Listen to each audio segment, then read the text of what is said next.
Hello, ഇന്ന് ഞാൻ വന്നിട്ടുള്ളത് സാറ്റർഡേ മൂവി നൈറ്റിൻ്റെ ഒരു ഷോർട്ടായിട്ടാട്ടോ. വീക്കെൻഡ് ആയതുകൊണ്ട് തന്നെ ഞങ്ങളെല്ലാവരും പൊതുവേ സാറ്റർഡേ നൈറ്റ് ഞങ്ങളെല്ലാവരും കൂടാറുണ്ട്. അപ്പോൾ ഇന്ന് സാറ്റർഡേ നൈറ്റ് ഞങ്ങളൊരു മൂവി നൈറ്റ് ആക്കാമെന്ന് കരുതി. ഇക്കാക്കാൻ്റെ വീട്ടിൽ സ്വിമ്മിംഗ് പൂൾ മാറ്റിയൊരു പുതിയൊരു ഹോം തിയേറ്റർ സ്റ്റാർട്ടാക്കിയിട്ടുണ്ട് കേട്ടോ. അപ്പോൾ അവിടെ നിന്ന് എല്ലാവരും കൂടെ ഇരുന്നിട്ട് ഹോം തിയേറ്ററിൽ ഒരു മൂവി കാണാമെന്ന് കരുതി. ഇതാദ്യം സ്വിമ്മിംഗ് പൂളായിരുന്നു കേട്ടോ. സ്വിമ്മിംഗ് പൂൾ ഇക്കാക്ക ഹോം തിയേറ്ററായിട്ട് ട്രാൻസ്ഫോർമേഷൻ നടത്തിയതാണ്. അപ്പോൾ ഫസ്റ്റായിട്ടാണ് ഞങ്ങൾ എല്ലാവരും കൂടെ ഇരുന്നിട്ട് തിയേറ്ററിൽ ഇരുന്നിട്ട് മൂവി കാണാൻ പോകുന്നത്. ഹോം തിയേറ്ററിൽ ഇരുന്നിട്ട്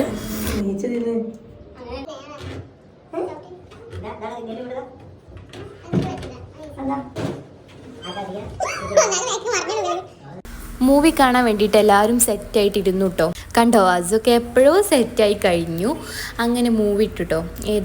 കാണാത്ത ഏതെങ്കിലും മൂവി കാണാമെന്ന് കരുതി. അപ്പോൾ ഒരു തമിഴ് മൂവി ഉണ്ട്, സ്റ്റാർ.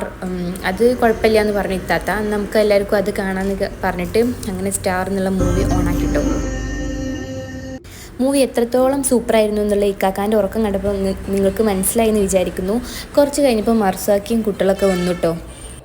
അപ്പോൾ ഇന്നത്തെ വീക്കെൻഡ് ഞങ്ങൾ എങ്ങനെയാണ് ആഘോഷിച്ചത്? എല്ലാ വീക്കെൻഡും ഞങ്ങൾ സാധാരണ കൂടാറുണ്ട്. ഇന്നത്തെ വീക്കെൻഡ് മൂവി നൈറ്റ് ആക്കി മാറ്റി. അപ്പോൾ ഓക്കെ, ബൈ.